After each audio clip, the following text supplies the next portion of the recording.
ওকিলাতি pace যদি জানতে পারতাম, শিখতে পারতাম, বুঝতে পারতাম, এই ধ্যান ধারণা নিয়ে সে বহুদিন মনের ভিতরে সে এটাকে লালন করতে শুরু করলো।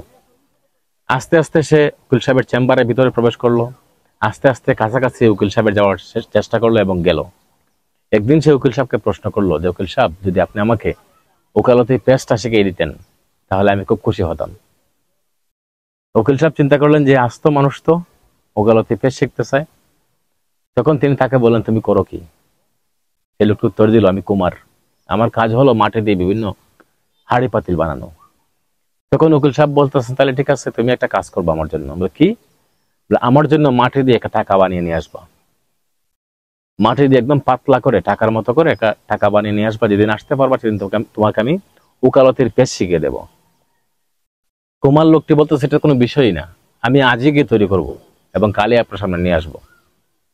বাড়িতে যায়, কুমার গিয়ে মাটি দিয়ে টাকা বানানোর চেষ্টা করে। যখন তাকে রৌদ্রে শুকাতে দেয়, মাটির টাকা ফেটে যায়। বিভিন্ন কায়দায় বিভিন্ন মসৃণ মাটি দিয়ে তৈরি করার চেষ্টা করে, কিন্তু কোনো ক্রমেই টাকার মতো পাতলা করতে গেলে, শুকাতে গেলে সে ভেঙে যায়, আগুন দিতে গেলে ভেঙে যায়। তাকে ছায়ায় যদি রেখে শুকানো হয় তাও সে ভেঙে যায়, কারণ মাটি দিয়ে তৈরি টাকা যত পাতলা হবে ততই সে ভেঙে যায়। এইরকম অবস্থায় সে টাকাও বানাতে পারতেছে না এবং উকিল সাহেবের সামনে গিয়ে